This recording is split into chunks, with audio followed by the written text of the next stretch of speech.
welcome to Dublin. Welcome to the Spy Flight on YouTube. Hello, my name is Dave. Welcome to the channel. Welcome if you are new. And there's probably some new folks over here. Thank you for coming by. I know we met over on Twitch during the big Cross the Pond event, and it was a really good event. I had a blast. I hope you had some fun too. There's also so many new people that are discovering Microsoft Flight Simulator and the fact that it's starting to get really pretty good, especially the quality of the airplanes. And we have got one quality airplane today.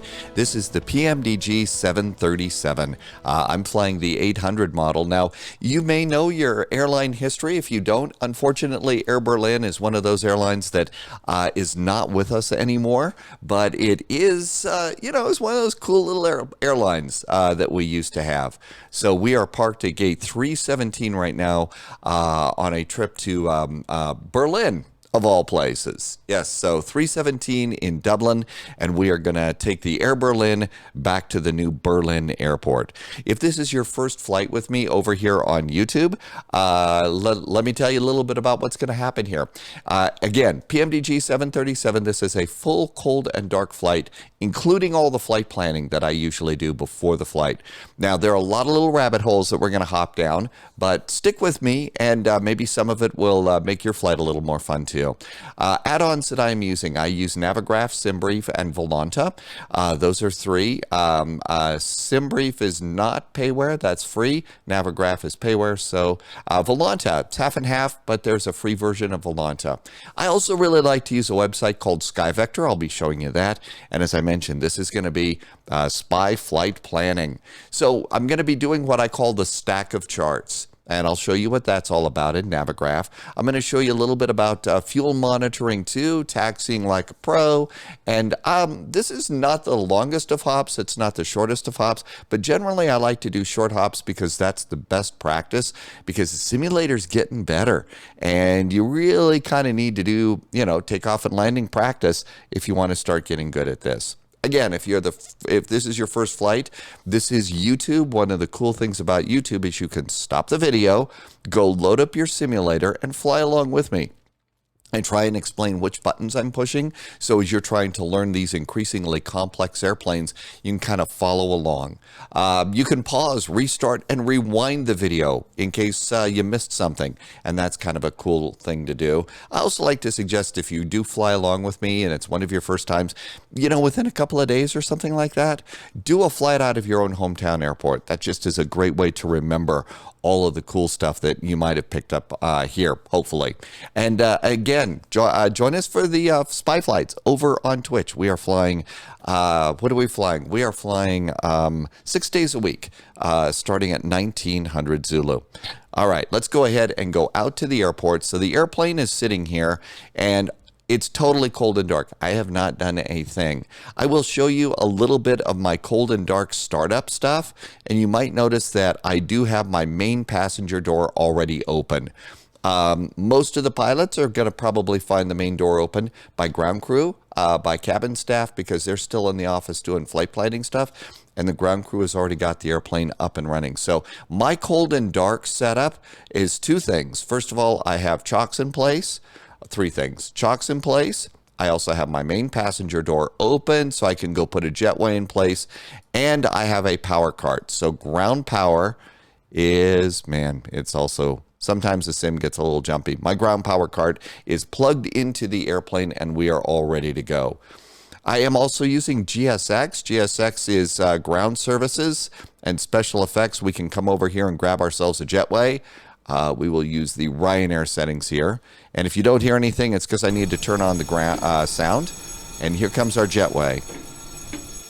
And if you come on in here, you can even see the jetway coming at you. The jetway animations are really getting pretty cool. And some airports are coming with even the inside. So, you could even walk down the jetway if you haven't gotten to walk down a jetway for a while. And there is our jetway in place. So now we have a jetway in place, and that way people can get aboard and do certain things. And now we need to go to what we'll call the pilot's office here and go and start doing flight planning. Okay, so this is one of the flight planners. This is probably one of the best you can use. I'm using SimBrief. It's been around for a while. SimBrief itself is still free. The nav data and the nav charts are not. But I think that this is one of the best values, especially if you're new and you know that you are going to be doing a lot of this flight sim stuff. You're going to eventually need this, and this is a good thing to start off with. I mean, it's as essential as buying the simulator, maybe buying a joystick and a set of throttles and rudder pedals, and then also SimBrief so that you can use all the cool stuff here. We're going to go and click the dispatch button, and SimBrief recently updated all this dispatch stuff, so it looks really, really good. We are going to go right to the middle here, and we are going to create a new flight. So here we are. This is what it all looks like for flight planning, and we're going to start with the airline. We are flying Air Berlin today, and we're going to go with flight 441, which is my standard flight number. We are at EIDW. That is Dublin, and we're going to EDDB Berlin Airport, the main Brandenburg Airport.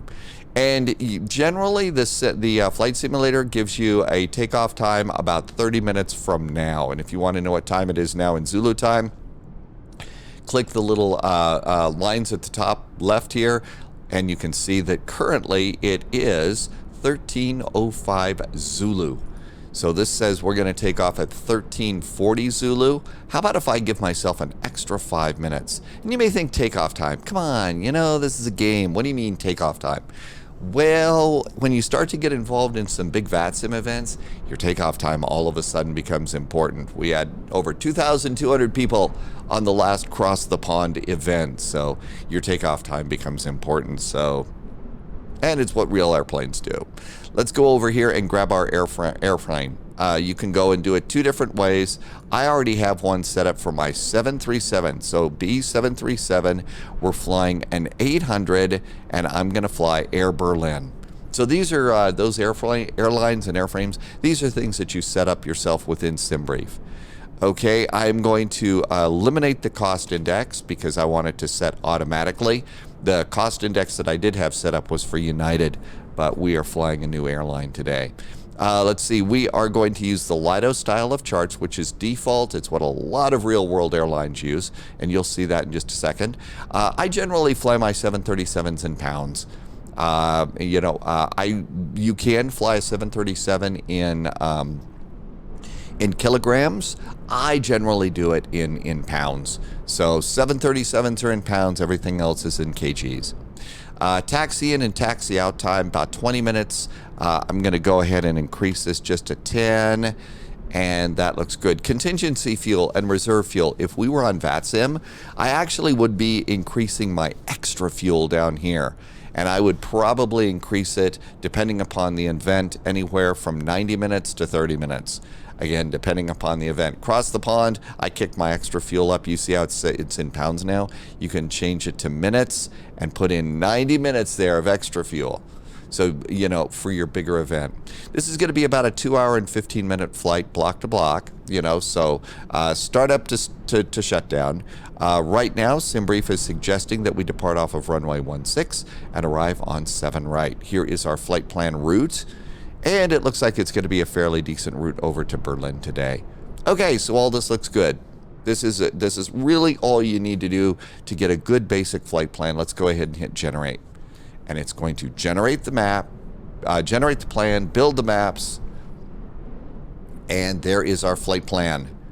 So the next thing that I will do is go up to the top and I'll do View PDF. This is a, what is this, a 56-page PDF document. Don't worry, we're only going to need like the first 6 pages maybe. But what I usually do with this is I hit the Save button here on my browser. And if you look here on my desktop, I've got something called Active Plan. It's a PDF file. That's just my current flight plan. I always save it over to that. Okay, so we're good to go there. If we were going to be filing on VATSIM, we could pre-file on a network. You could also download the flight plan. Now, right now, PMDG needs you to download the flight plan. You can do it this way, or you could use the SimBrief downloader, which lets you preset up some things. So you can see if we go down here to my 737, I have all of my 737 directories set up to download the flight plan and put it in the right spot, and that's it. It's done. The SimBrief downloader really makes life fast. Now, eventually, we're expected to get an electronic flight bag. That's, you might see that as an iPad that sits off to the left side of the pilot there. We're supposed to be able to have direct access to SimBrief from within the PMDG airplane soon. Soon, that's a four-letter word in the world of flight sim. Developers use the word soon too much, but we should be able to get that before too long. Let's go and get some weather information. So departure airport, Dublin. Let's look at the details. And this is called the METAR, and you can hit copy on that METAR. And I have something that I call my flight notes. And I just put these right down in here. If you look in the description below, you are going to see my flight notes. You can copy and paste those into your own notepad, change it and use it any way you want. But that's how it is that I don't have a pen and a piece of paper sitting by my computer desk here. Here is the METAR for Berlin. Let's copy that. Let's put these in our flight notes too. There we go. And all of that looks good. I'll slide that off the desk. Let's just go ahead and have a quick look and see. Do we have an ATIS or anything here? NOTAMs for the airport. No, we don't really have an ATIS or anything for Dublin for departure. But right now the winds are 140 at 12. So all of this is looking pretty good. So now we're pretty much done with this, but I'm not going to close any of these windows right now. Oh, let's go over and let's copy something else out of the flight plan. So that big old PDF document that I got, let's take a look at this. Here is page 1. This is going to give us several things. First of all, cruise system, our cost index is going to be 80. That's a number we'll need. The air distance, it's going to be 823 miles. Our average winds, we'll need that number. We're going to need a zero fuel weight, maybe. There's two different ways to load the airplane. We're going to 37,000 feet, flight level 370. I need 18,000 pounds of fuel. That's right down there. So there's page 1. Let's look at page 2. Our alternate is EDDB airport. Here's our flight plan. I'm going to go and copy this, and I'm just going to copy this over into those flight notes. Just a good little thing for us to have. Let's just copy this here, and I'm going to just put those in the notes there. And then let's look over here, and we're going to have 136 passengers, 7,500 pounds of cargo, and block time from pushback to shutdown, 2 hours and 15 minutes. Don't worry, this isn't going to be a 2 hour and 15, well, it could be, but I do usually stop the video in the middle while we're just sitting there cruising along, and then start it a little bit before our descent, so you don't have to sit here and listen to mindless chit-chat. All right, we have a jetway in place. I've also come up here on my options, and I hit the cloud, and we are flying real weather and real time. I also have turned on the new option in Microsoft Flight Simulator for turbulence. I've had it set to realistic. So we are in realistic mode. What could possibly go wrong? Okay, so let's go ahead, and by this time the pilots need to do one more thing. They need to go and get what I call the stack of charts. And this is Navigraph. Now this is part of the payworth part of Navigraph. And let's go to flights. And we're going to go import our flight from SimBrief. That just goes and gets it up. There it is, Dublin to Berlin. And that looks good. And there is our route. Now let's go to airports. Let's go to the Dublin airport, and we're going to go to charts. And I'm going to go to taxi. And the first thing I'm going to do is look for my gates. Parking stands. I think we want the east stands. Yep, we do. Parking stands east, so I hit the thumbtack, and that means it's going to put it here at the bottom. Now we're going to need the airport chart. That's going to be next. And then after that, SID, our standard instrument departure. So our standard departure, and for that, remember that flight plan that I copied and pasted over to notes? So if we look over here, did we get a departure? We did, the Dexon 4 Mike departure. So there's our departure. So what we're going to do is over here in the filter, I'm going to go 4M. And wow, did that cut down the number. Now we just need to look for Dexon, and there it is. I'm going to go ahead and pin that to the bottom too. Let's clear that out. And now we're going to go to airports again at the top, go to Berlin, Go to charts, and did we get an arrival? Let's see. We did. It's going to be the Ogbo 7R for runway 7 right. So over here, if we go to star, let's see if there's a 7R. Look at that. Ogbo 7R RNAV transitions. So this is a little different. Berlin's a little different. It's not necessarily stars, but this is a transition. And we're going to transition from Ogbur. So I'm going to pin that there. And we know that we're going to runway 7 right. So let's go and find, here's 7 right, and here's the ILS. We're going to put that in there. Then let's also go and get the airport. And let's get parking stand information. No, we don't want those. Yeah, this is the one we want. The second page, there's all the gates. Okay, and now, if you look at the bottom, you can see I have all of the charts that we're going to need. Now, you can also sync the charts automatically. I usually put them up there because this makes sure that they're in the order that I need them, from left to right. So there's my parking stands. That's the first one that I'm going to need. Then there's the airport. We're going to need that for runway 16 for our departure. Then we're going to need our SID, our departure, and that gets us right out there to Dexon. Then it's going to have our transition into Berlin, and we're coming in via Ogbur, and it looks like we got a little racetrack here to the southwest. These little racetrack things are really kind of brilliant little ways to move airplanes, either slow them down or speed them up, depending upon how thick the traffic is. Then there is our ILS approach, and here we are coming on in here. And let's see, it's Tebgo. Let's see what this says. Look at that, Tebgo. It's going to be right into our runway. That's awesome. So this is a great way to also just kind of brief yourself about your flight by going and putting your charts up here this way. And we come here and we look, we're going to come in at 7 right, and it takes us right into the terminal. Hey, we've got a flight plan. Now, you may be looking at the airport chart and say, yeah, that's just a Jeppesen chart. I remember seeing something really, really cool. And hang on a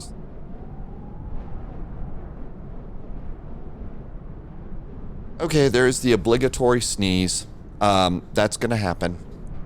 We've got cold air coming in. We got another round of snow coming here at Spy HQ. So beach shirts have been put away. You may be looking at the airport chart here and saying, wait a minute, I saw these really, really cool charts. Where are they? You'll find them here on the main map. So the first thing to do is you see the little target here? That's going to center your airplane. Now zoom in. Keep zooming. Keep zooming. Holy moly. Now there is that really nice chart. This is where you'll find the really nice charts. So, and you can see we're here at Pier 3. And this way you can go and see what your taxi route's going to be. You can see some of the local names like Link 2 and Link 3 for on VATSIM. You know, these are the ones that this is how they tell you how to get to your runway. Oh, look at this. It looks like we're going to be doing the November 4 to runway 16 for our departure. So this is where you find the really cool ground charts. All right, we got that. We've got our flight plan. It's now time to go and do airplane things. So we can go walk down the jetway, but let's go ahead and go into the best seat in the house, and that's our seat right there. Welcome to the captain's seat. The one flight sim thing that I will do before I do other stuff is I call it jiggling the controls, move the controls. And so grab your stick and just make sure that you can move it. Make sure that you can move the stick. Remember all of the, sometimes USBs will disconnect. So I'm also moving my rudder pedals. Now let's come on over here. I use the TCA Airbus stuff from Thrustmaster. So I don't have a flap lever, but my throttles work. My speed brake works. And those are the only ones that I use. So all I wanted to do was just make sure that my controls are actually working before I go and start doing flight planning and stuff, because sometimes your USBs will disconnect and you usually find out about it at the wrong time. I found out about it once on a takeoff roll. So that was not very good. One last thing that I'm going to probably suggest that you look for if you want to jump down rabbit holes is to look for a checklist. And I have one right here. So if you go to the internet and do a Google search for checklist, space, and then the type of airplane you're flying, in this case, B737, Boeing 737, space PDF, you will be able to find something that has probably been printed out. And you can print it and put it in a little plastic thing and have it right here on your desk. Especially in a really big event like Cross the Pond, this is like mental security. Hey, I'm going to use my checklist and run through it because there's so many things that you're doing that if you've got a checklist like this, wow, does that make your life a little bit better? It really does. And part of the reason that I say these sorts of things is you are one person in what is a two-person cockpit. So there's two people you're doing the work of two people here. And so if you've got a little bit of peace of mind, like, did I flip every switch in the right direction? That just makes your life a little bit better. Okay, so now that we've got and checked our USB controls and everything else, the next thing that I'm going to do is start getting the fuel going. That's one of the things that sometimes takes the longest. And so over here, if you don't have the menu up here on the pilot's FMS, flight management system, hold down the menu button for about 3 or 5 seconds, then it should pop up. I think it's the menu button that turns it on. And what you can do is after you get your airplane set up the way you like it, you can save the panel state. You see I have a startup state that I've called SPY. So that's how it is that you can go ahead and set your panel, set your airplane up the way you want it. You want to find your airplane when it's time to go and do sim flying.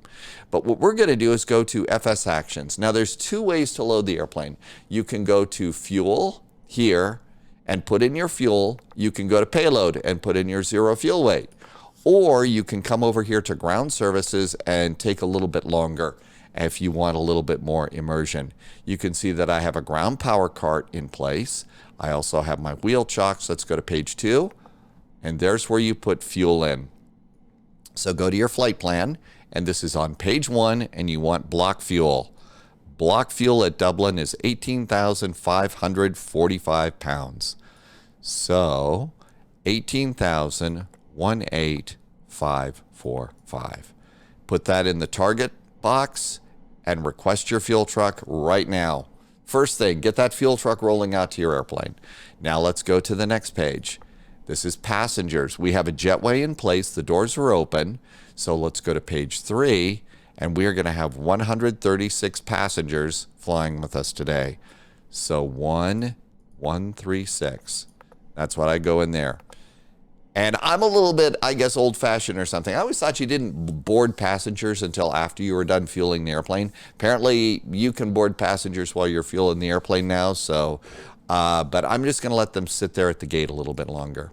Cargo, baggage. Okay, so our baggage is going to be cargo, and it says 7.5. So what we're going to do with that is we're going to divide that by 2. So 7.5 divided by 2 equals 3.75. So let's do 3.75, which is 3,750 pounds of cargo up front and 3.75 in the back. So there's 2 cargo, and let's request the fuel loader and the baggage carts. Let's get all of those requested right now. And we're going to come back to page number 2, which is fuel. And the fuel truck is already there. Let's start the fueling. And if you come over here, you can see there is our fuel truck, and the fuel truck is fueling. So there we go. They're putting gas in the airplane for us right now. Now we can go and do some more pilot things. And if you look, you'll see that the PMDG baggage carts are going to slowly begin arriving too. All right, so now at this point in time, let's go ahead and turn power on the airplane. You know where the on switch is for a Boeing 737, right? It's the battery switch, and that's this thing right here. So if you look up here, I'm going to go and tilt this down just a bit so you can see. There is the battery switch. Let's try and make it a little more straight up. There it is. So you've got a switch, and then you have got a guard, a cover.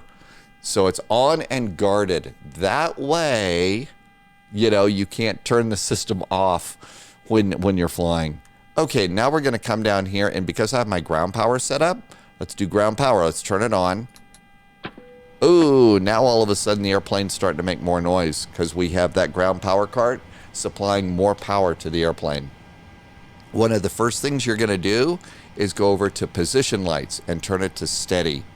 These are the lights that are on the wingtips. So when you're at the airport and you happen to look down and you see the green light over on the right side, and you see the red light over here on the left side, and if you could see the back of the airplane, you would see, well, there's white lights back here. I think there's supposed to be one on the tail. I think I'm supposed to have one on the tail too. Maybe they put them on the wingtips, but there's our white lights. Oh, look at this. We've got baggage carts coming up too. So we've turned on those lights. That lets people know that there is power on this airplane. And to just treat it with a little more respect, you know, that airplane might start rolling around. So we're going to go and do that. Once you turn power on the airplane, you're going to notice that these change, but we have a few more things to do up here. So the first thing that we can do after we get those lights on is I like to go and let's go and do the recirculating fans. These are just basic recirculating fans for ventilation in the airplane. I mean, let's say the first officer went to Taco Bell before the flight. You really don't want to have, you want your recirculating fans on. So let's do those. And then we're going to come up here and we're going to turn on the window heaters, especially in the winter time. So we got the window heaters on too. Okay, so we've got all of these things on at the moment. In the US, you would also be turning on your APU now. In Europe, you're going to turn on your APU 10 minutes before you start your engines. So right now, you know, in Europe, they would have ventilation hose hooked into your airplane from the jetway. So that's going to provide the ventilation. And in the US, you could do it that way too, but I think mostly they just run the APU. You're going to find that if you breathe in the cockpit, it's going to turn on a caution light. They just happen all the time. So you're always turning that off. And let's now come on down here. Let's come over here. And I'm going to set up, I'm going to hit menu on the co-pilot side. You remember this, FS Actions and Ground Services. Let's go over here and go to page 2. Oh, look at that. Fueling is getting pretty good. We have 11,000 pounds aboard. Passengers are still patiently waiting at the jetway. Oh, and the baggage carts are ready to go. So we're going to go ahead and start them putting cargo on the plane. Okay? Now I'm going to go back here and leave it on fuel. And we're going to go to the pilot's side. And now let's get the FMC. Okay, so FMC, I'm going to check my nav data. And nav data in here, that's part of the payware thing that you're going to do with Navigraph. So that's kind of the payware thing for Navigraph, to have accurate nav data. Now, if you're just going to fly once or twice a month and be done, don't worry about it. If you're going to go and hop down the VATSIM rabbit hole and fly a lot, you're going to want that membership. Okay, now we're going to do position in it. We are at Dublin Airport. It's EIDW Airport, Dublin. If you look up here, you can see that we are at, let's see, does it show our gate number? Well, it's kind of hidden. We are at gate 318. Let's see, some airports know 318. Does this know our gate number? It says not in database. So sometimes you're going to find information, sometimes you won't. Just erase those 3 numbers, go to page 2, and your GPS is going to give you your GPS position, and put that down here at the bottom. That's called the scratch pad. Put that down there.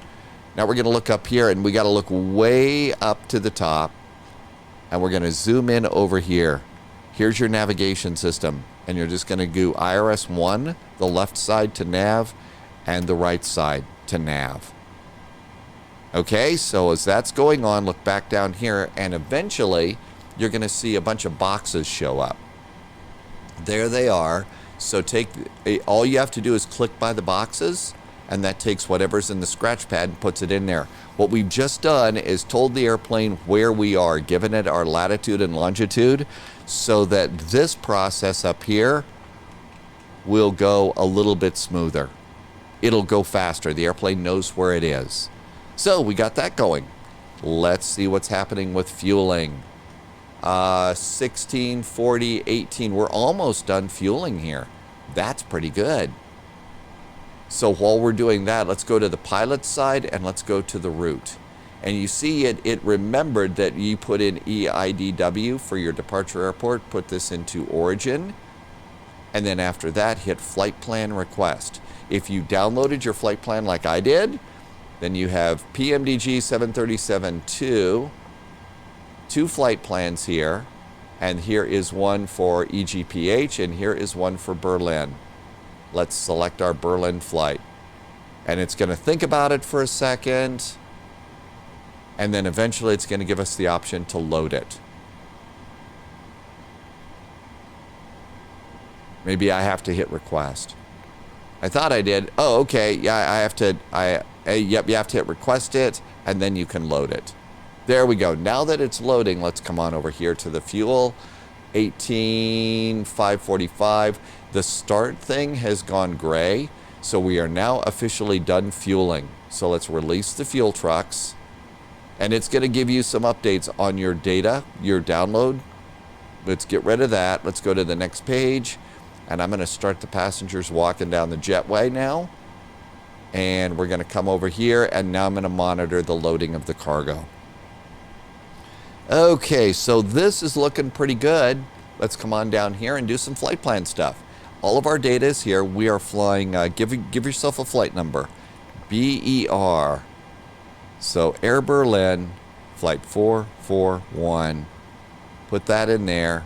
If you already know your runway, you could do that now. I usually do the runway later. So now we're going to activate it and execute the flight plan. Now then, we already know our departure. Sometimes if you're on VATSIM, you might not know this. So you would wait a little bit on this. But since we already know it, let's just pop it in. We know we're doing runway 16. We know by looking over at the flight plan here or our flight notes. On page 2, we're doing the Dexon 4 Mike. So now what we need to do is look for Dexon 4 Mike. That's not it. Oh, look, there it is, Dexy 4M. There's our departure. And execute that. Let's go back to the index page. Let's go to our arrival. Now we know that we're going to be doing the ILS to 7 right. So let's do ILS 7 right. And we know it's going to be the Ogbur. Remember, we had this in our notes, the Ogbur approach. Ogbur 7 right. And so there it is, Ogbur 7 right. Let's click this one. And then it might give you a transition into and then out of the flight plan. ATGUP, KeyTab, KLF. I don't remember. This is why I do these things here. So let's look at the end of the SID, TEBGO. That's so TEBGO is what puts us there, yeah, into the ILS. No TEBGO. Let's do next page. There is Ogbur over there. So this must be the transition into on this side, and then this is the transition to the runway. Well, I kind of got that backwards. Great indicator of just how complex the jets are. I had my head in Airbus, and I think it's reversed in Airbus. So I'm an idiot. I'll wake up. Where's my coffee? Let's execute both of those. Go back to the route page, and oh, look over here.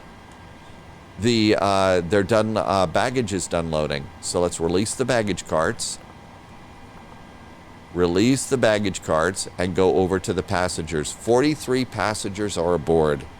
And if you come outside, you can have a look and you can see, oh, wow, the baggage carts are going to go away. I said, oh, wow, the baggage carts are going to go. Okay, there it goes. Finally. Jeez. All right. So now that we've got this all set up, we can go and start our performance initialization. And so our first thing that I usually do is put in my cruise altitude. And our cruise altitude is on page 1. No step climbs. We're just going right up to flight level 370. So let's go ahead and do 370. And we're going to do cruise altitude. There it is. Cruise winds are next. These are the average winds across our flight. And it's it's going to be, winds will be 020 degrees at 39 knots. So type in 020, the slash, and 39 for your speed, and that goes in there. The next thing we're going to do is our cost index, and that's going to be 80. So we're going to be moving along pretty good. So cost index is 80. And reserves. So reserves are a combination of three numbers. It is your contingency fuel, which is 15 minutes of flying, the amount of fuel that it takes you to get to your alternate, and then FinRes, which is an extra 30 minutes of flying. So this is 45 minutes of extra flying on top of the fuel that it's going to take if you have to go to your alternate. Okay, these three fuel numbers, if you add them up and come down here a little bit, you'll see FinRes plus alternate. So all of that fuel is 5,458 pounds. Now we're going to put it into the flight management computer decimal, so it's going to be the first two numbers, 5.4. So we're going to go ahead and do 5.4, and we're going to go into reserves. Okay, everything's good to go with this. Let's look over here. And passengers, 78 passengers are loaded. Now there is another thing that I didn't have on my list of some things that some add-ons that I have. And I've got an add-on, and you can get this for the 737. I got it at Sim Market, and it is called Topper. And people have told me over on the Spy Flight that Topper was made by the people that make the real takeoff computer stuff for real Boeing 737s. I don't know that. That's what I've heard. But this works really pretty good. So we need to go and put some information so that we can get some performance data for takeoff. This is how we get our takeoff speeds. Now, you don't have to use Topper. You can go and plug in some of the data and get basic numbers out of the flight management computer. I'll show you where those are, but let's go ahead and start. We're in a 737 model 800. We are at EIDW, Dublin.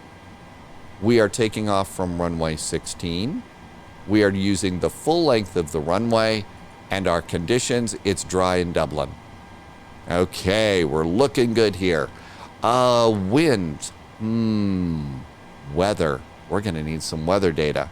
Well, we actually came over here and we got that. Remember over in the flight planner, we got our departure ATIS right here. There's our weather. The winds right now are 140 at 12. The temperature's 9 degrees and the altimeter's 1027. So that's where you can go and get some data. You can also get METAR data at FlightAware, a real-world flight tracker. Just put in the airplane, the airport at the top, go to the bottom of the page, you'll get the current METAR for that airport. So our winds are 140 at 12. Just to 14012, it'll put the slash in for you. And it will also tell you that you're going to have 11 knots of wind down the runway and 4 knots of crosswind blowing you off the side, which is pretty cool. The outside air temperature, it is 9 degrees Celsius in Dublin. And the altimeter setting, which is 48 degrees Fahrenheit, it converted it for you. And the altimeter is 1027. Our thrust rating is going to be takeoff -1. So we're going to derate the takeoff a little bit. That just makes it, we're saving a little money. Saving a little wear and tear on the engines.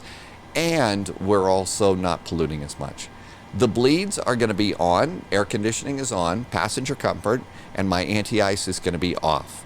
The last thing for us to do is our takeoff weight, and you can go over here and get takeoff weight by looking at the estimated takeoff weight for today's flight is 141,219 pounds. So 141,141.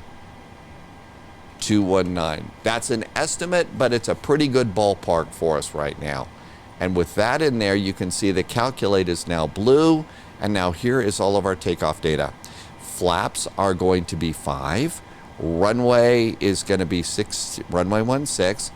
We are derating to take off to -1.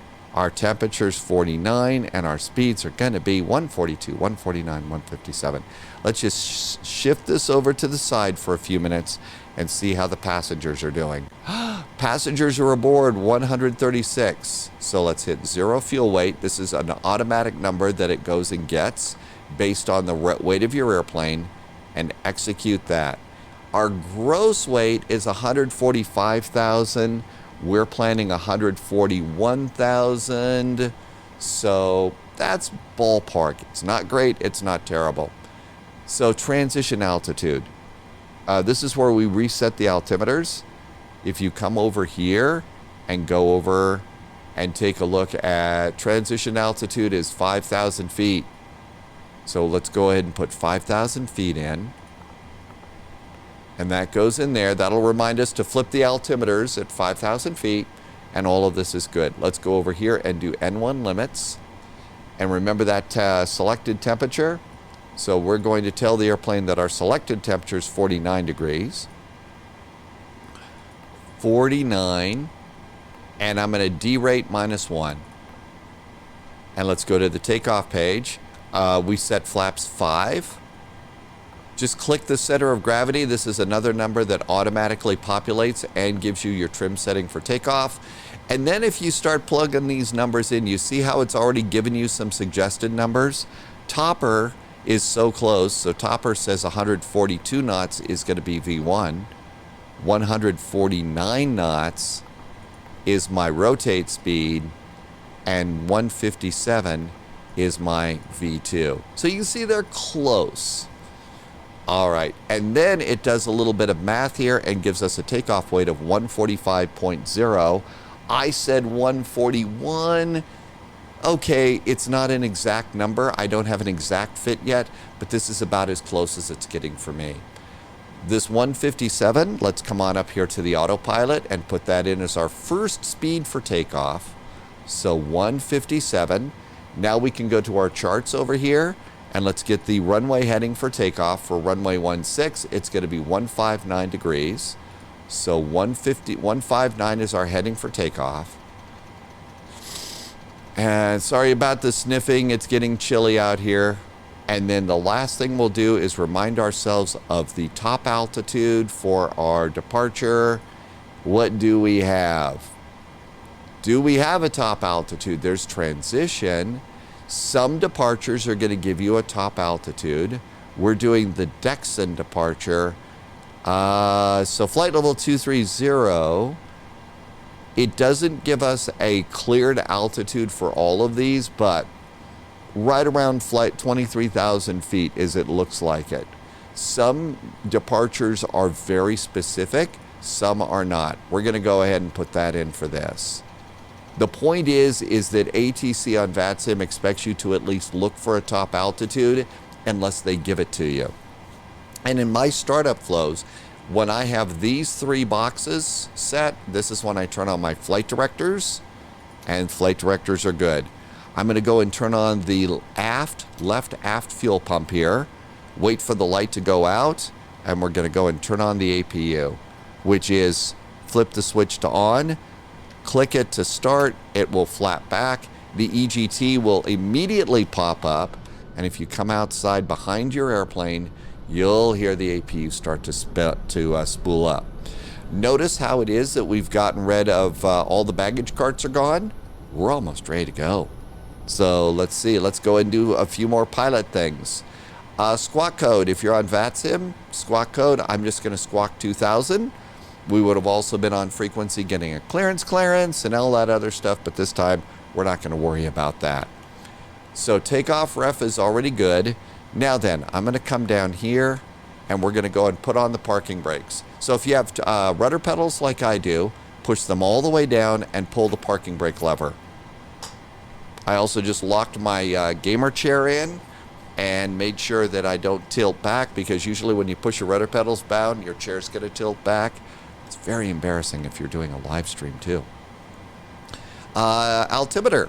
So we need to set our altimeter, and we remember that we got that information earlier. It's 1027. So we need to set to hectopascals and 1027. And I have all my altimeters tied together in the 737. 1027, it's all set and ready to go. So that's good too. And as we look up here, passengers are now aboard. I'm going to do seat belts, and it's time to close the doors. So come on over here, and we're going to go and hit return, doors, and close the 1L. And if you got a view of the door, you can see the door closing, and there goes the door closing. Outside, we still have a jetway attached, but with the door closed, we can get rid of that jetway. So GSX, and operate the jetway. And our jetway should go away. Yep, there it goes. And we have a little bell and all that other good stuff for us too. Let's see, as we're waiting for the APU to come up, the next thing to do is get rid of ground power. So do we have an APU? We do. You can see the APU is off. The light is now blue. So we're going to turn on both APU generator circuits, and I'm going to disconnect ground power. I'm going to turn it off here before I come back over here to FS actions, and I'm going to release ground power. I've set my parking brakes. I'm going to pull my chocks. And now let's just look through. There's page 1, that's clear. Page 2 is clear. Page 3 is clear. Page 4, all of that's clear. I'm going to put this on progress, and it's time to prepare the airplane for departure. So let's go back to GSX, and we're going to prepare for pushback and departure. And we'll look over here, and we'll see a crew chief suddenly magically appear and start walking towards us. And while we're doing that, let's go ahead and grab that one little checklist I was mentioning. There's our crew chief, gonna wave at us in a second. Hello, Captain. Hello. We are ready for pushback. Well, we are ready for pushback too, so isn't that cool? Parking brake is set. Battery and standby power is on. Emergency exit lights are not on. So emergency exit lights, that's these switches here. Click it 1 and guard it. Ground power has been disconnected. Lights are set. IRSs are nav. Warnings, all of our warnings are out. Completed. Bypass pin inserted. Passenger signs are good. Electric hydraulic pumps going on. Electric hydraulic pumps. We did not do pressurization. Pressurization, we're going to 37,000 feet, flight level 370. So 37,000. We need to be sure and do that. And we also need a landing elevation, and we can get that from the ground chart at Berlin, 156. So let's go and do 150. Let's also do anti-collision lights. So the beacons are going on, and everything else is set here. Engine starts. We're almost, that's checklist is ready to go. So the airplane is now clear of everything. Okay, what do we want to do? We want to do nose to the left and tail to the right on this one. Release parking brakes. So if you've got your parking brake set, you click it. Commencing push. All engines are clear. Start at will. And there should be our pushback. And there we go. Let's go and lift up over those stairs. And there we go. Airplane's pushing. So while we're pushing, let's go ahead and do engine start. Fuel pumps all going on. Fuel pumps are on. That looks good. Let's go ahead and get up. Packs are off. We never turned them on with the APU. So with the packs off, let's start engine number 2. Ground start switch. And look down here, the starter valve should be open. You should see a little bit of movement on the N1. Looking down here, there's the N2. That's really climbing. The real pilots are also keeping a close eye on oil pressure and oil temperature. And at 25%, 24, 25, we're going to introduce fuel to the engine. And this engine is starting to start. There we go. And this is pushing us out. Hopefully it doesn't push us into the building. Please don't push us into the building. That ruins the immersion for everybody.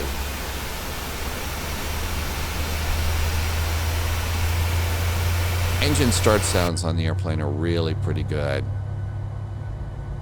Wing views are always nice to have on these airplanes. And it looks like we're getting a good start on engine number 2. Starter valve just went off. And if we look over here, when the ground crew person stops walking, then you know that you're getting close to the end of your push. Please set parking brakes. There we go. Parking brakes set.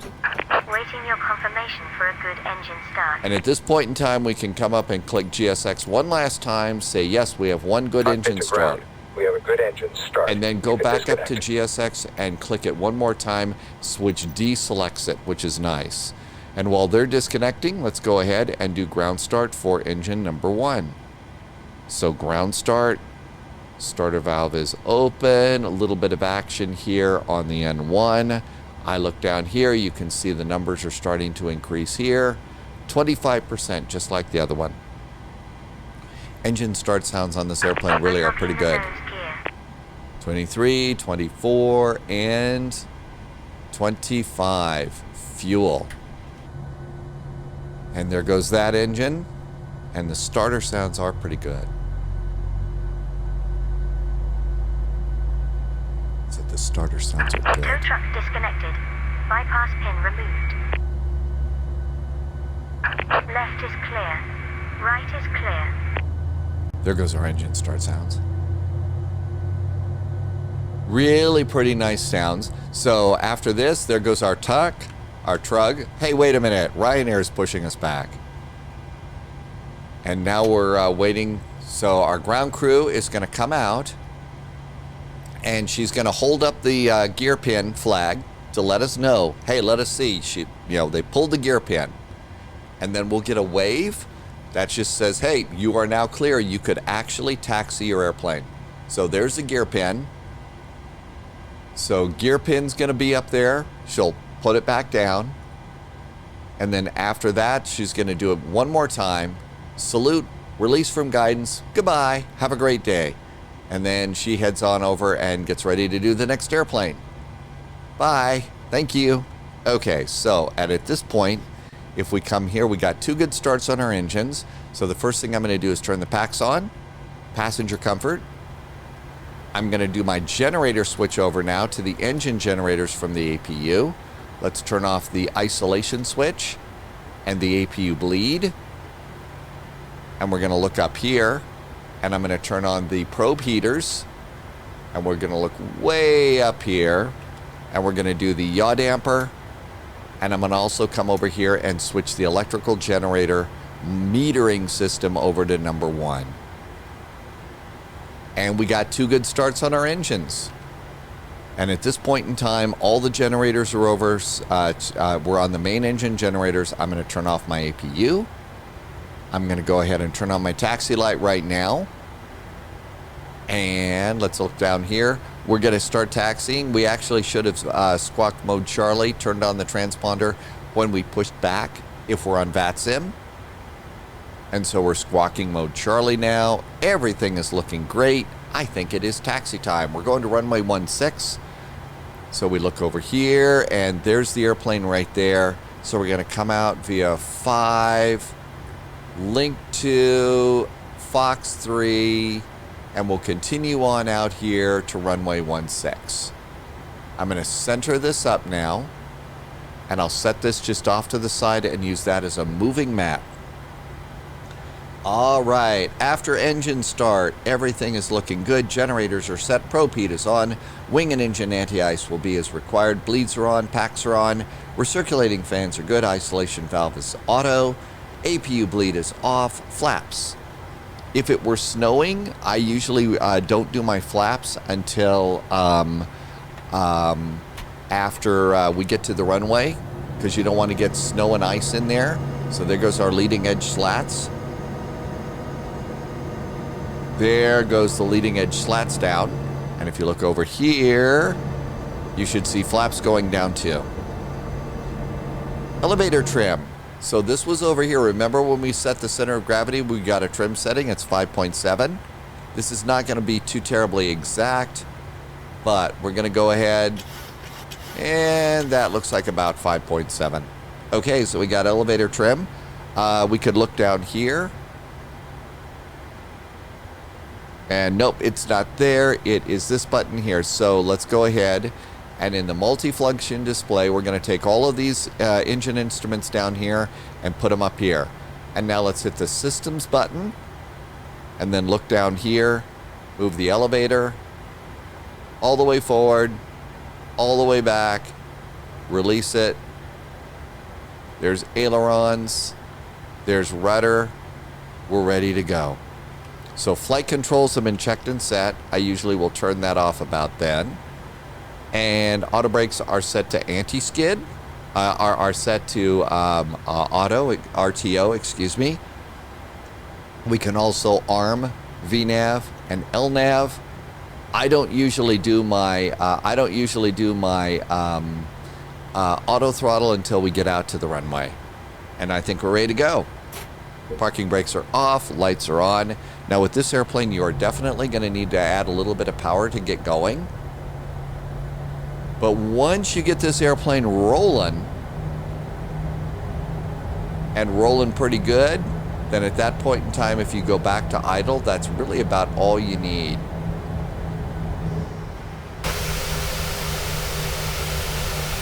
What a nice day to be flying out of Dublin. I didn't notice that anybody was waiting at the gate with any Guinness or anything. So we'll keep adding a little power. Now, nose wheel steering. So we do have the nose wheel tiller down here, but the real pilot's 737NG driver, who does really good YouTube videos here about this airplane, who's a real Boeing 737 pilot, says, nah, you really steer with your rudder pedals with this. You only use the tiller if you have to do one of those really, really tight 90-degree turns or something, you know, in close quarters. So right now you can see my taxi speed, ground speed is increasing. So I'm going to go back to thrust idle. Oops, not paying attention. We want to stay 10 knots here in the ramp area. You can go up to 20, sometimes 30 knots on a very, very long straightaway. So we're going to go for the next taxiway at Link 2. This, by the way, really nice new scenery for Dublin Airport. And I think it just got an update too. So Dublin just got an update.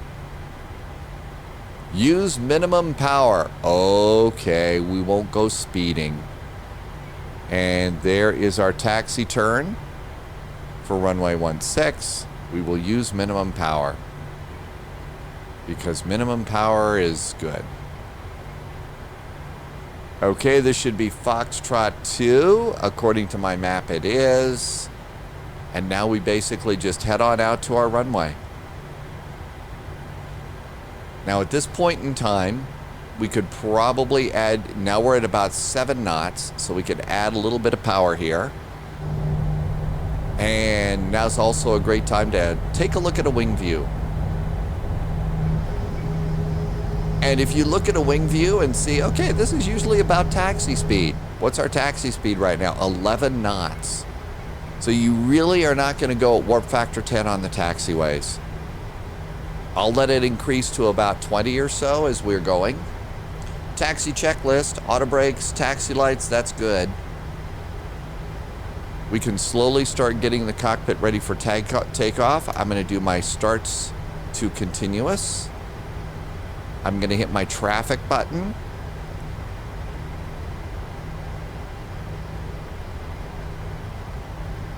Okay, we're passing link 4. And the taxiway actually goes off to the side here.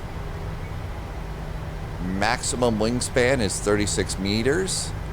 There's link 4 again. And we'll continue on out.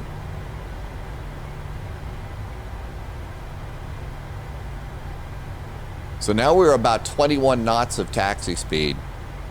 If you look out to the side, yeah, we're moving along pretty good here, aren't we? Probably a little faster than we should. And now we're going to have to make a turn back over here to get to the taxiway. So we'll kind of cut a bit of a turn here as we come on over. Just because we're keeping our speed up a bit.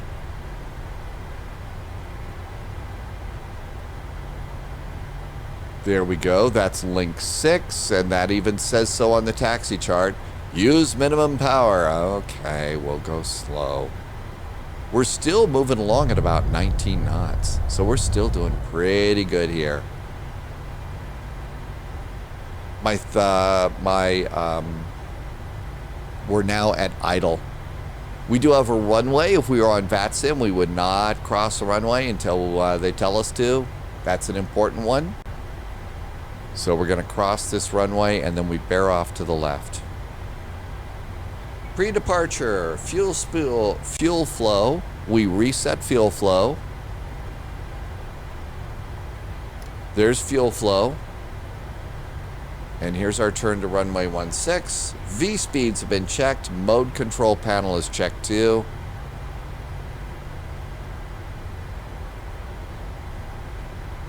ATC says clear for takeoff. I think we can go. So let's turn the strobes on. I'm going to go ahead and set my elapsed timer button. And I'm going to hit my clock button. And there's our runway. Might need a little bit more of a tight turn here. Oh, I missed it just a bit. And let's go ahead and do a transponder to Terra. There's our runway. Missed it just a little bit. Now I'm going to do my auto throttle, which I actually have set up on the little red buttons on the Thrustmaster throttles. And everything looks good. Let's do landing lights. And we're going to do heading hold on takeoff. I think it's time to go. So I'm going to roll my throttles up to about 40%. I'm going to look down at the engine instruments and see that my engines are stable. Let's hit the takeoff button. Hands on the throttles till V1. Then at V1, you take your hands off the throttles because after V1, you have to fly. 80 knots. Checked. What I absolutely love about this airplane is the airspeed callouts. That way you can look out at the runway and stay centered on the runway. V1. Rotate. So hand was off the throttle at V1 and up and away. Positive rate of climb. Landing gear. There goes gear.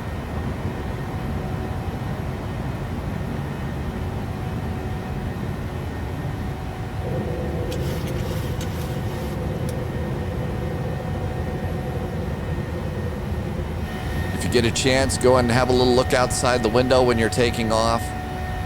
Especially some of the sceneries departing out of Dublin is absolutely outstanding. We're climbing a little bit steeply now. There we go. That's a little bit better.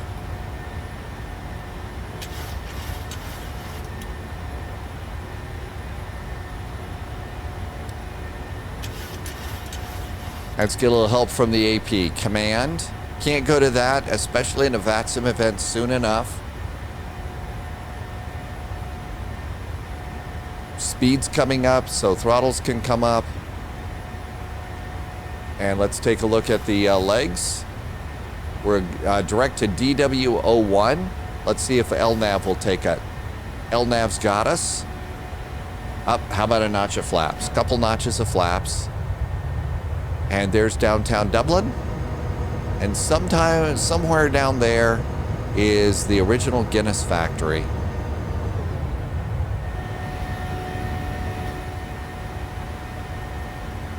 Over on the nav, so we had it in really tight. At this point, I'll start to zoom it out a little bit and use this to help me with flight tracking.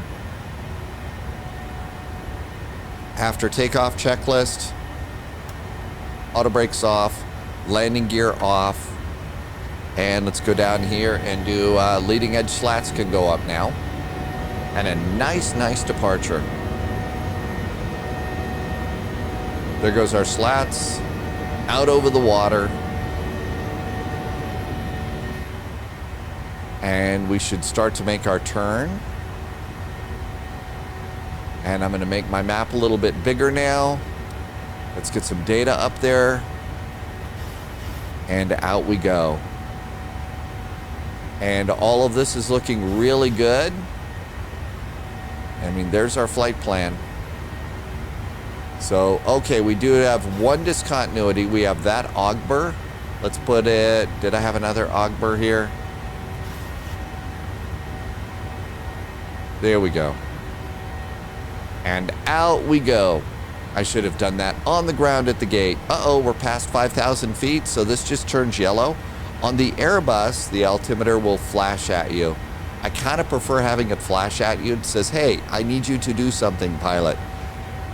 As opposed to it just turning yellow, so that we remember to do this. It's a Boeing. We do need to, I usually am constantly updating the heading here. So this bug to what the airplane is flying, which is nice. Passing 7,000 feet. And out we go. Over to the climb page. Come over here and over onto the progress page for the co-pilot. 700 miles to go to Berlin. Passing 8,000 feet. Out over the water.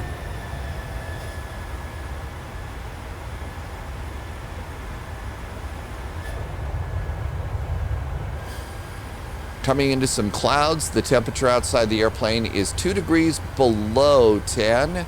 So we do need to do engine anti-ice. Now, I do have the Microsoft Flight Simulator icing turned off right now because icing does not play nicely with the Phoenix. So when they fix that bug, I'll turn it back on. And if you wonder what's going on, look over here below flight level 9. So below 9,000 feet until we get to DW115, and then we get to blast off a little higher. So that's why it is that we slowed down the departure there. The airplane is good about following these constraints. We should have checked each one of them, but the airplane's good about that. We're probably doing about 40% of what real pilots do. There's 9,000 feet and up and away. Engines are good. After takeoff checklist. Positive rate, gear is up. Autopilot command A is engaged. Auto brake is off. Engine start switches can go off too. We're 10,000 feet. Landing lights. Taxi lights. Cabin call. Gear lever is off. Runway turnoff lights are off. Flaps are up. Cabin pressurization. Are we pressurizing normally? 37,000 feet. Cabin's climbing just a bit. Not much, but good. Seatbelt signs. We're going to leave those on for a little bit. After takeoff checklist is done, airplane speeding up, ATC is called, and we basically now get to go to our final cruising altitude, which is 37,000 feet.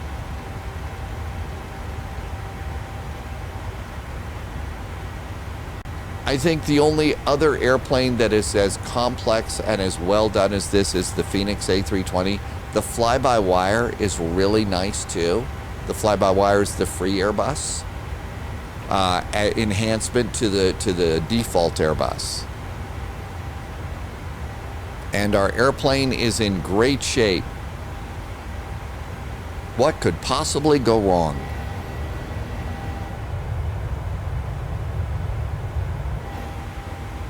Passing 12,000 feet and up and away time. Altimeters are reset. I will come down here, and as it gets darker throughout the day, I'm going to turn down the intensity. These things start blazing and you just can't see very well. So the same thing down here. You can turn up main panel backlighting as it gets to be dark outside. And then I'll start turning these things down a bit. It makes it a lot easier to see. And it's I do this in the Airbus too. As it gets to be closer to dark, to nighttime, I will also turn up some background lighting. AFDS, the flight director system, it'll turn up this light here just a bit. You could also come down here, and there's panel lighting here, and it just turns up the backlighting. There is also a panel backlighting switch way up here at the top. And all of that is set. Passing 15,000 feet. Looks like we made it. And Air Berlin flies again. Out over the Irish Sea. One good thing to do is come over here to your maps and stuff. Come on over here and take a look at your maps. No, not this one. Your maps. And you can use it several ways. You can use Volanta, SimToolkit Pro. You can also have your maps set up here. I'm using Navigraph today. I forgot to start up Volanta, so won't be able to log this flight. Well, maybe we still can. Let's see if we can still start Volanta. It's actually something that I'm forgetting quite a bit now. This is also another version of SimToolkit Pro, Volanta. This is a flight tracker. Also a great way to find some friends in Flight Sim. So here's my Volanta. Let's do plan a flight. Come on down here. Add the flight plan from SimBrief. And this should basically go and get information. Existing flight. Your flight wasn't completed. Do you want to resume tracking? Okay, and that one. We're not doing that one. There it is, Berlin 441. And if we come over here, there we go. Now it's tracking our flight. One of the things that I think is really cool to be able to do is you can come in here and use a map like this, and it basically will show you what you're going to be flying over. So you can come and be a little bit of a virtual tourist like this, which is really pretty good in terms of seeing the towns and everything else. See which airports you're flying over. So I do recommend one of these moving map flight planners. So there's Volanta. And let's see, if I let you, let's see, look outside at my weather camera for a second. Oh, look at that, sunshine and still freezing with snow on the way. Yay. And now Volanta should have data at the top eventually for your flight. It sometimes takes a while to catch up, but there it is. Okay, passing 19,000 feet. We are heading 095. Keep this updated. Still in climb mode. Life is good here. So one of the things that it's showing us is we have 95 miles to our top of climb. 94 miles. Eventually down here, when we get into cruise mode, it will then switch and tell you how many miles till you get to your top of descent.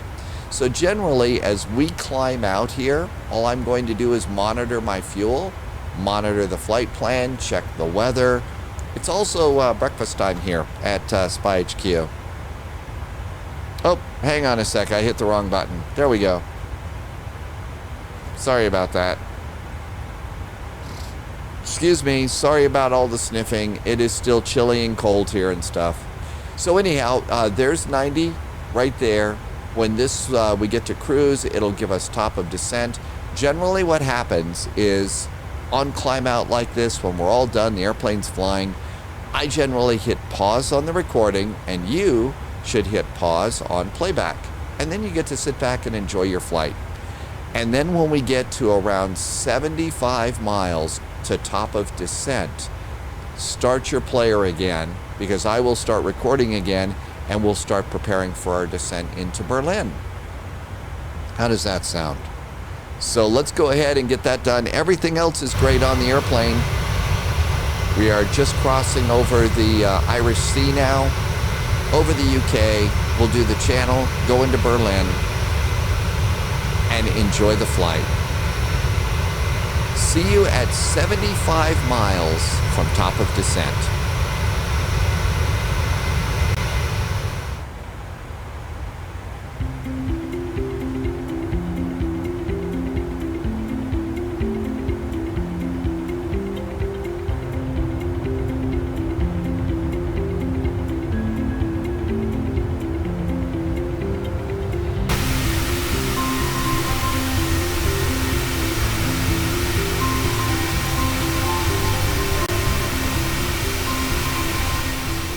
Hey, welcome back. We're about 75 miles from top of descent, and we are still flying. We're doing great on fuel. The airplane is still doing pretty good too. We haven't crashed. Those are some of the good things. Hello there. Thanks for sticking with me. I hope your flight is going incredibly well. Things are going pretty good here. Like I said, we're about 75 miles, 69 miles. So I did not time my day too terribly well. I've got one of those, small business owner phone calls that I have to do almost about the time that I'm going to be landing. So this will be the point where I say, thank you so much for watching. I'm not wrapping up. We're still landing, but this is where I'll do all the thank you so much for watching. Thank you for helping me make the channel grow. Reminding you to hit the like button and share if you feel like doing that. I sure appreciate that. This is how I'm paying the rent now and going to the grocery store. If you really liked what you see, a huge thank you to incredible supporters on Ko-fi and Patreon, and also over on Twitch. Another request, come on over and join us on the spy flights on Twitch, the live stream. They're all group flights. The first one is usually in multiplayer, then we go over to VATSIM and do some ATC stuff. So certainly hope you'll want to do that as well. I also like to wrap up the flights by also saying, when I do these flights, it's not about the right way versus the wrong way. I have a private pilot's license. I am not a 737 pilot. I'm not an airline pilot. I can fly a Cessna 152, 172, and a Cardinal. Been doing this flight simming thing for a lot of years, and a fair amount of years now also of live streaming. So this is merely what works for me, and I hope that maybe some of this flight has made these more complex airplanes work for you too. And so that's what all this is about. And now with all of those live streamer, YouTuber comments being made, let's go ahead and get back to the fun stuff, and that is airplane things. Here we are coming up on about 50 miles to our top of descent here. So the first thing we really need to do is get some weather. One place you can get that is go to the airports tab and go over to Berlin and go over to weather. And this weather report was at 1520 Zulu. So that's good for us. I'm going to go ahead and you can highlight them, and I'm going to go and get those flight notes. And by the way, remember the flight notes are down in the description. You can copy and paste flight notes into your own notepad and use this little thing that I've been using for a while now, and maybe that'll help you with flight notes. So it does say that winds right now are, that's right in front of me. Why am I looking over there? Winds right now are 010 at 11 knots. So that means probably our runway of 07 right is a great runway for us to use. So over here, we are done with everything from Dublin. So let's go ahead and delete and delete and delete. We don't need the Dublin airport stuff anymore. Remember, we're going to be doing the 07 transition, so above 3,000 feet at Tebgo. So that's going to be our initial descent clearance. So let's go and put that in here right now, 3,000 feet. So we can get that done. And this is the Boeing will descend. If you've got this in your flight management computer and you set this altitude, the Boeing says, hey, you're the pilot, you put all these numbers in, we're going to start descending when we get to the top of descent. And if you look over here very closely, the green TD, top of descent, shows up right there. And so you can see we are about 40 miles away from our top of descent. Remember the altimeter setting in Berlin right now? The altimeter is 1030. One of the things that I really do like about the Boeing is you can put that in here. And so if you start dialing, you'll see an altimeter setting below standard, and it will pop in there and you can dial in your altimeter. So that means that at a time in transition when you're going to be busy, you just hit a button. And I think that that's really brilliant. Let's go over here from Econ Cruise to Descent, and let's go to the forecast page. And we're going to first of all start with our transition level. And so let's come over here to the ILS page, and it'll give us transition is 5,000. The level is set by ATC. Usually it's about 7 or 6,000. So let's go ahead and say that our transition level is 070 today. They will change those depending upon how they need it. So our transition level is set. We're going to request our descent winds. And that's the cool thing. This airplane will get descent winds. Now, I don't know if these are the winds at the time that we do the flight plan, or this is going out and getting the current descent winds. I don't know the answer to that one, but it at least is going to give us some winds. And by putting the descent winds into the airplane like this, into the computer, it can plan our descent just a little bit better. So it's going to load the winds in, and there's our winds, and then you can hit escape, execute, and that will put those in for us. Now we'll go back over here to cruise. We are 34 miles from our descent, and so our descent preps are coming together. This is going to be an ILS approach, and in the 737 you do have to set your own frequencies. This is an old Air Berlin, so it doesn't have the more modern looking radios, but these still work really good. So in Berlin, our ILS is going to be 109.7. So let's go and do 109.7, and I'm going to make that active. We also, this is an airport that has a VOR right over the middle of the airport. Brandenburg VOR is 114.1. I like to set that over in the other radio. So 114.1. And I like to do that. That's going to give me another DME to the airport. 114.1 and insert. The next thing that we need to do is come over here, and we need to set the inbound course to the ILS. There we go, there, right over there. And the inbound course is going to be 065 degrees. So 065. And then the last thing to prepare, 065, is minimums. And minimums are always at the bottom of your approach page somewhere. And there it is. So we're going to do a Category 1 approach. 352 feet is decision height. That's when we have to, that's when the airplane calls minimums. That's what we got to see the runway. So to do that, we're going to click this one to Barrow and put in 352. It's going to be a number down here in the primary flight display. And so 350, what is it? 352. So it's a small number, and we're just cranking away here. There's 290, 346, 352. And if you didn't see it, it's this small number down here. And so that's when the airplane will say minimums. And if you can see the runway, you can land. If you can't see the runway, then you're supposed to go around. Okay, so our approach is now set. All of this looks good. This is also a great time to kind of brief yourself. What are we going to do when we land? Well, we're coming in on 7 right. So at 7 right, we're going to get off probably at Mike 6. These are big, long runways. So Mike 6 or Mike 7, if we do, use minimal braking, we could probably get Mike 7 here. Then Victor 2 across there. There's Victor 2, and we'll go and grab ourselves a gate. By that point in time in today's flight, I'll probably have to start wrapping it up and get on the phone, but that's kind of what the plan is going to be. And then what I usually will do is, as we're getting closer, I will start zooming this map in so that I can use the moving map here as my map for taxi on in. So we're going to plan auto brakes too. We don't need to just jam on the brakes, so we can get off the runway at that second high speed. So that's pretty good. Let's see, it's probably a little early. We may need speed brakes, but we could arm the speed brakes as we get ready for landing. And there's top of descent coming even closer, so 8 miles.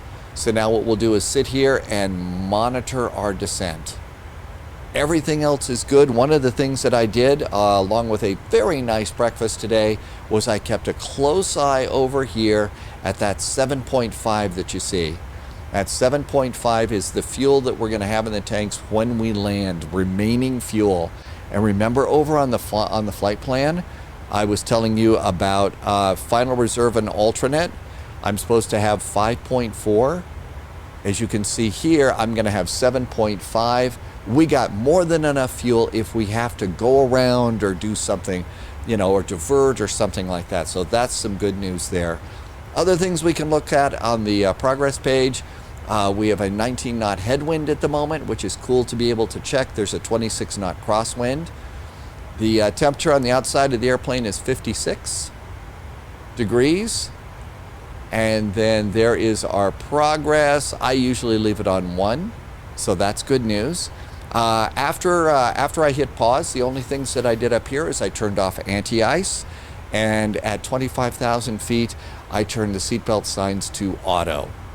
I've made an occasional look over here at cabin pressurization, make sure that we are pressurized. So we are at flight level 370, but we pressurized the cabin, and that's good news. We're not killing our passengers. Apparently that's a thing that airplanes that we don't want to do. And now we're really pretty much set. The checklist that I have has a descent checklist, an approach checklist, and after landing. And then I have shutdown. So those are the checklists. There is not a landing checklist. So we do descent and approach. So we're about ready to do descent. So let's do that checklist right now, which is really simple. Arrival and weather data. It has been obtained and set. Destination weather is obtained. Landing altitude has been checked. Radios are set. Localizer and ILS frequency. Wing and engine anti-ice as needed. Mode control panel. We've reset our altitude. The altimeters are preset. Minimums are set. Approach has been briefing. Auto brakes are set. Below the transition altitude. Aha, so we got a little line here below the transition. So we're going to chill out, and oh, look at that. We've started our descent. Airplane's coming down. Our current heading is 084. I like to keep that updated. Why do I keep this update? If I can keep the little heading bug here always pointed in the direction we're supposed to be flying, if we have some sort of a failure with the autopilot, at least I could look at that thing and see, okay, I'm supposed to be heading this way. This is the direction we're supposed to go, and that kind of helps. So let's see, we've got to do after transition altitude, it's local altitude. Below 10,000 feet, it'll be landing lights, seat belts, blah, blah, blah, blah, blah. And we're good to go. So we are, our descent checklist is good to the transition line, which we've already decided is going to be around 7,000 feet. So this is going to change at 7,000 feet. We're passing 30,000. If you get a chance, whenever you can, go and have a look outside. Enjoy the wing view. If you're like me and you haven't gotten to go and be a passenger in a long time and stuff like that, the views outside Microsoft Flight Simulator just keep getting better and better. The clouds keep getting better and better. And I really have gone and compared, what I see outside these windows to real world videos that we see on YouTube. And it's sort of like, wow, they're just getting so close. So, this is really cool, didn't have to go through security, didn't have to, pay a whole lot of money for a very small seat. This is almost as good as really getting to go flying.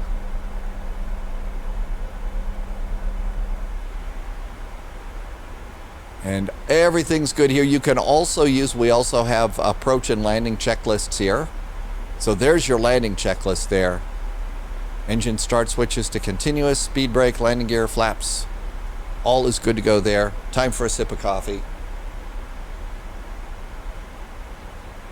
Very tasty.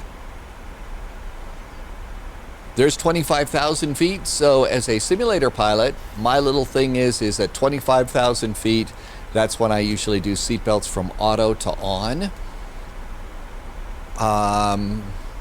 Other airlines have their own policies about that. Now, if we were above 25,000 feet and there was big bad turbulence, we'd turn on the seatbelts then. But that's how I know when I usually do seatbelts and stuff. And the map is starting to get a little bit cluttered here. So we can come up here, and I'm going to go from 80 to 40 miles. So there's 40 miles there. A good indicator, how are we doing on our descent, is this little guy right here. It's the descent deviation meter. And if the little pink triangle is right in the middle there, then that means that our descent is right where we're supposed to be on our descent. Another indicator is the little pink triangle here next to the altitude tape. As long as this thing's relatively close, then we're pretty close to our descent path, and that's good news.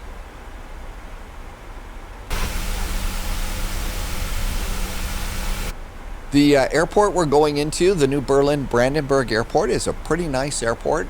It's one of those airports. Germany has a lot of terminals, passenger terminals, that are have 3 levels of waiting rooms. So, you know, people can show up at the gate, and 3 levels of waiting rooms, which is kind of interesting. Another really great scenery for Germany to see is going to be Munich. The Munich flight simulator scenery for that airport is really nice too.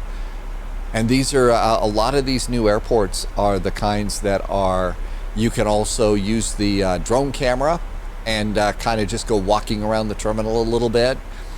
As of the time that I'm recording this, we are anxiously awaiting the arrival of a Dallas Love Field scenery. And apparently it is now out. I saw over on Spy Discord, somebody's got it and says that the inside of the terminal, they've even modeled a Whataburger. And if you have ever been around Texas, you know that Whataburger is a big Texas hamburger chain. And so they even put a Whataburger in the new Love terminal, which is pretty entertaining. I've no doubt that we will be flying to Dallas Love Field sometime this week on the Spy Flight over on Twitch. Not trying to sell anything. Uh-oh, it shows that I have a little bit of an imbalance here. Uh-oh, I have an imbalance in my fuel. This is a first for me. Did I screw up something? I seem to have an imbalance on my fuel tanks. I'm going to turn on my crossfeed, and my fuel is not balanced today. So 440 and 3.35. So now that we've got that, what do you say we go and do? Let's see what happens. I haven't done this before. I'm going to turn off these fuel pumps. And since the crossbleed is on, let's see if I just shut down my engine here. Did I shut down this engine? Nope, we're doing good. Fuel is still flowing. So we've shut down. No, I'm completely wrong. No, we're not going to do these. We do the other ones. Let's turn this back on. And now we're going to turn this one off.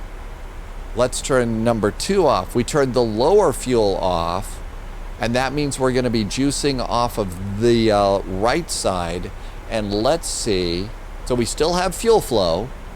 Fuel is still flowing thanks to that crossfeed. And now let's see if we can't get this fuel tank to go down a little bit. Oh, it also looks like I had a little bit of fuel in the center tank too. Okay, let's see it. Well, no, it's not going to go down that fast because we're in the we're descending now, so we're thrust idle pretty much. So this was a heck of a time for me to notice that. But we've got the valve open, so that should be good. So these are off, those are on. I don't know that there's an actual pump or something that goes between the two sides. So I don't think that I can pump them back and forth. I think the only way to do it is to turn off one side of fuel tanks. Now then, one of the things is we could do a direct to. Instead of doing the loop-de here, we could go to flow. Let's see if there's a direct to after Augbur. So let's try KL30A. We just gave ourselves a direct to. There's a direct to. We may need some speed brake now to reduce our speed here at 10,000 feet and catch up with our descent. So we just gave ourselves a little direct to. I don't know if that actually increased our... I think maybe we bought ourselves maybe a minute on the descent by doing that. Let's go ahead and get ready with our descent, our landing speeds. So 30 degrees of flaps is what I usually land at. And that's going to be 143. I always add a little bit of fuel. I always add a little bit of speed to that. Here's 10,000 feet. Let's do landing lights. And we're going to do the taxi light. Let's do a 10,000 foot cabin call. Sterile cockpit there. As we continue on down, we're a tad bit high, but only about 500 feet high as we reduce our speed. I'm also going to go and take control of my speed and make it 240 as we come on in. And we still have some speed brakes out. And we're going to leave those out until we can make up this 500 feet. There we go. We're starting to catch up with the altitude now.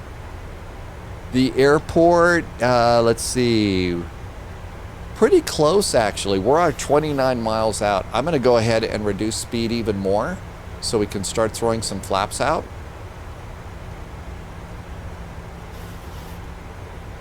So 210. And leading edge of slats.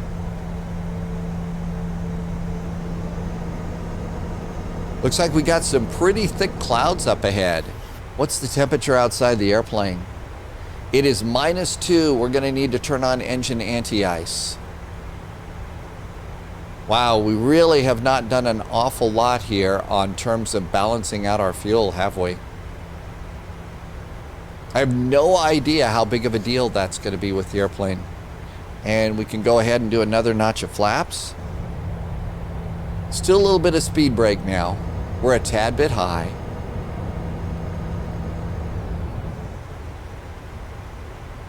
Our flaps are now flaps 2. It looks like we're going to make, okay, we're starting to see the descent deviation really go down now, so this is good news. If you're like me and you kind of get comfortable in a gaming chair on a flight like this, as you start to get a little bit closer, ready to turn to final, it's time to kind of straighten back up. Okay, speed brakes down. And remember to rearm them if you use them. They're rearmed. So if you're all getting comfortable in your chair and you're moving around, be sure you're sitting up straight so you can do rudder pedals. And the approach checklist. Nav course and frequency are set. Speeds are set. Limits are good.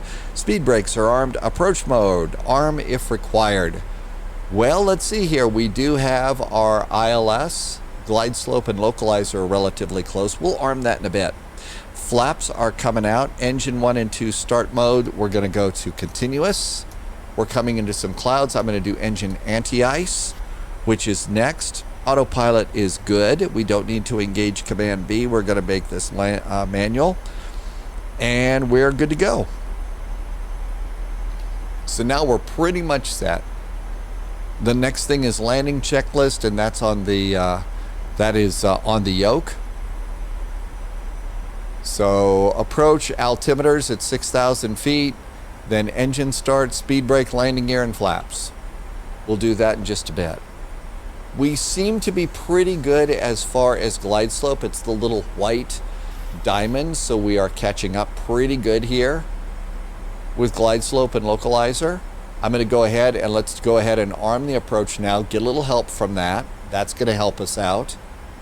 VOR and localizer are now armed and ready to go. There's 20 miles. As we get in closer, let's go ahead and cut that in half. And we are currently, DME is 19 miles out. Up, there we are, 6,000 feet. Hit the standard button for the altimeter. Altimeters are reset. Life continues to be good. Everything's good to go up here. I guess I'm just going to continue to leave those fuel pumps off there. We don't appear to be catching up with our fuel over on the other side though. So clearly we're going to be landing a little out of balance today. But I've often been accused of being somewhat imbalanced, so there you go. We're catching up with descent deviation again, so that's great. One of the other things is so, you know, in the Airbus, you've got, you know, flex CL, you know, just a couple standard throttle settings. Well, the Boeing's a little bit different. So one of the things is my last throttle setting was 40%. Well, generally on approach, it's going to be more like 50. So I'm going to physically move my throttles forward, even though the auto throttle is set, because I'm going to want to go off the auto throttle on our descent here. And this is looking good. This is looking good. Life is great.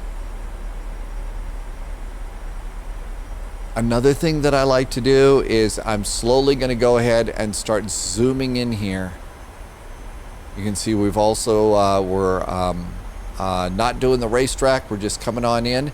And so if I start zooming this really tight on the airplane, that's going to be good for using the moving map for landing, which really helps. If we were on VATSIM right now, the minute that they kick me over to the control tower, I'm going to look up at vPilot and see if there's ground control.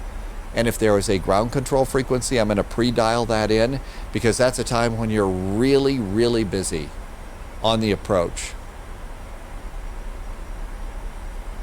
And everything's pretty good here.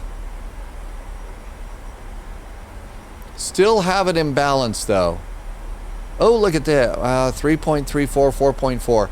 So we did catch up a little bit. I wonder if we will be somewhat more balanced when we land. And as we get closer to the ground, if you possibly can, go out and enjoy the view. Especially if you're gonna, make a turn or something like that, it really is nice to have these cabin views. And things are looking very green in Germany right now.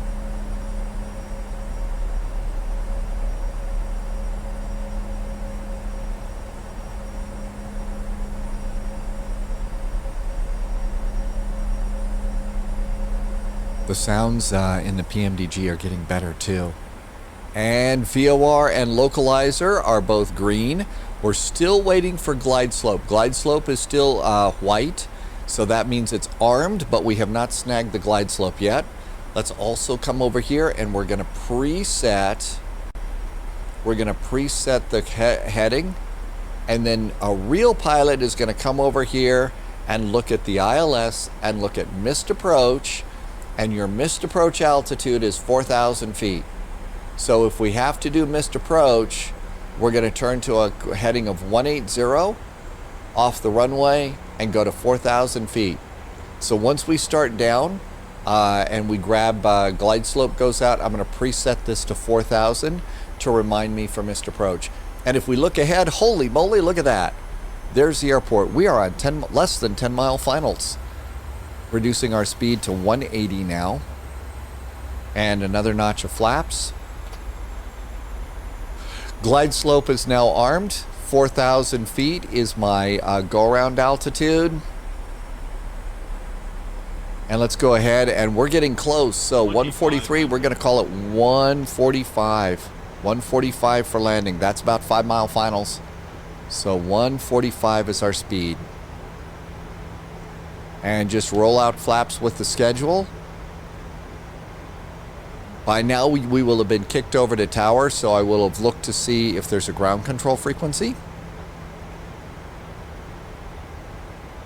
And our speed's coming down. I think landing gear is probably a good idea. Wheels are good. I usually try and do that between 5 and 10 miles out. And here comes wheels. And speed's coming down. Remember, we're doing a flaps 30 landing today. More wheels. I've still got the autopilot engaged. Any last minute things to check here? Well, we're still rolling out the flaps.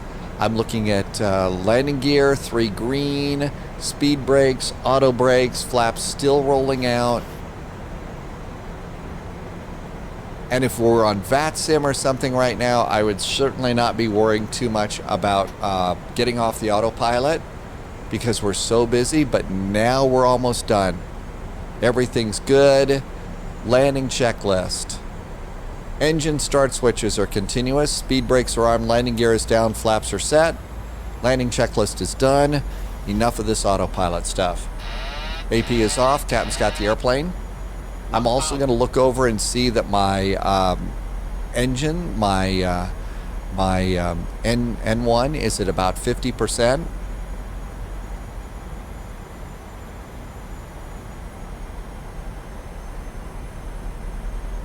We've got gusty winds from the left blowing us to the right.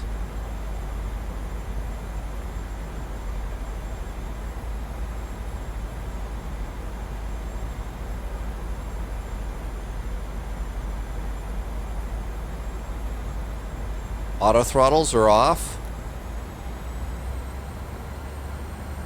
500. We're a little low, but we're flight simulator pilots and we like a nice smooth landing. Wind is still going to try and blow us off to the right, so I don't mind being a little bit to the left. Minimums. 200. Okay, we caught up with our descent and landing. Now we're a little bit high. Not that kind of high. 50. 30. 20. 10. Reverse.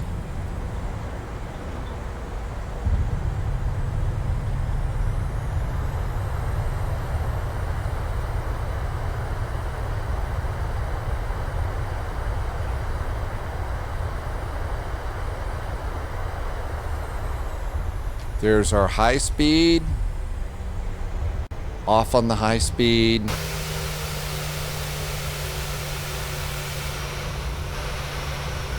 Speed brakes down. A little more braking. Flaps can go up. Welcome to Berlin. Wow, kind of cloudy here today too. Flaps are going up. Make sure you do a hold short if you're on Bat Sim. And everything is pretty good. Let's go on up here. Landing lights off. Strobe lights off. Let's get the APU running. Couldn't quite tell that things were that bad out of balance for me for this landing. It didn't feel that awful to me. So that was kind of nice. And let's see. Oh, we got the middle high speed. So we'll do a little turn up here. Auto brakes can go off. We should stop squawking Terra and just go to transponder. Everything looks good up here for the moment. We don't need the engine anti-ice anymore. And we're pretty well configured for our taxi into the gate. And we did it. How about that? A great looking airplane too. And there's our terminal. Welcome to Berlin. I hope that some of this helped out a little bit. I hope that the flight was kind of fun. This is the kind of flight that you can do to start working on just your flow of how you get things done in the cockpit. This is great practice. You know, people love to do long hauls and stuff like that, but really it's this medium and short hauls that is going to get you more opportunities to take off and land and get better landing rates and help you practice those sorts of things. And in we go.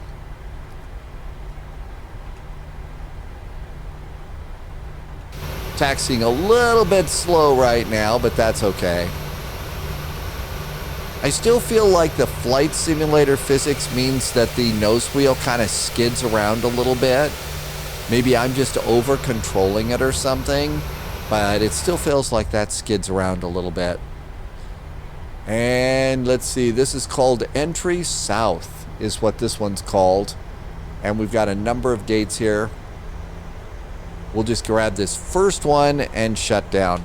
See, I think we could also go ahead and as we're coming on in, we can switch the generators over to the APU.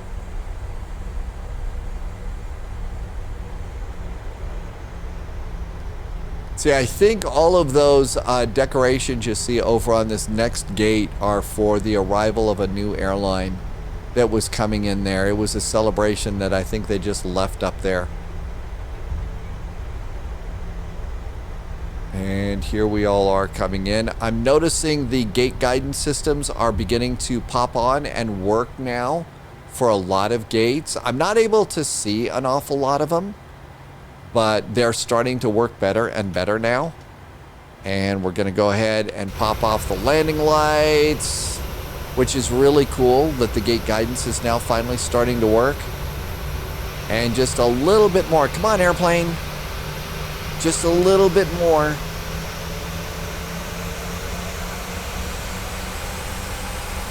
There we go.